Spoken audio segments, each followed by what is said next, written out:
प्रथम भूमिका मंत्र दीक्षा। जीवन का प्रथम चरण भू है।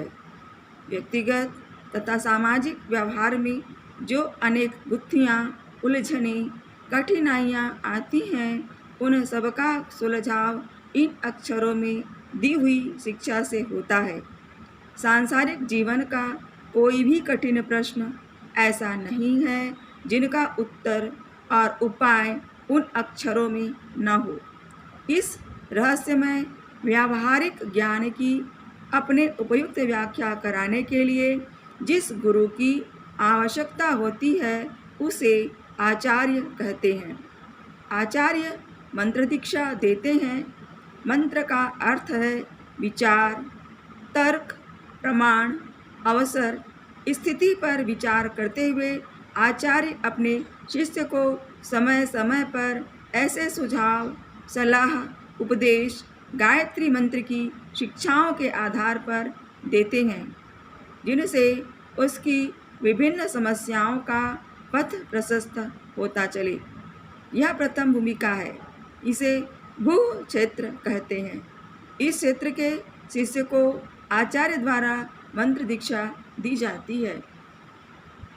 मंत्र दीक्षा लेते समय शिष्य प्रतिज्ञा करता है कि मैं गुरु का आदेश अनुशासन पूर्ण श्रद्धा के साथ मानूंगा।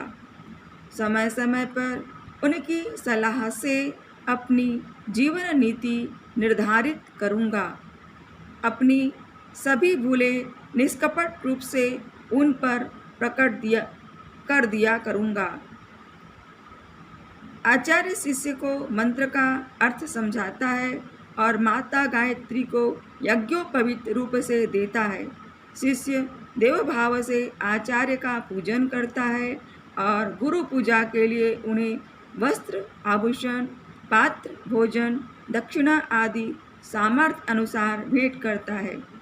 रोली, अक्षत, तिलक, कलावा, वर्ण आदि के द्वारा दोनों परस्पर एक दूसरे को बांधते हैं। मंत्र दीक्षा एक प्रकार से दो व्यक्तियों में आध्यात्मिक रिश्तेदारी की स्थापना है। इस दीक्षा के पश्चात पाप पुण्य में से वे 1% के भागीदार हो जाते हैं। शिष्य के 100 पापों में से 1 का फल गुरु को भोगना पड़ता है। इसी प्रकार पुण्य में भी एक दूसरे के साझीदार होते हैं। यह सामान्य दीक्षा है। यह मंत्र दीक्षा साधारण श्रेणी के सुशिक्षित सत्पुरुष आचार्य प्रारंभिक श्रेणी के साधक को दे सकते हैं। परम पूज्य गुरुदेव। गायत्री महाविज्ञान, पृष्ठ क्रमांक 396।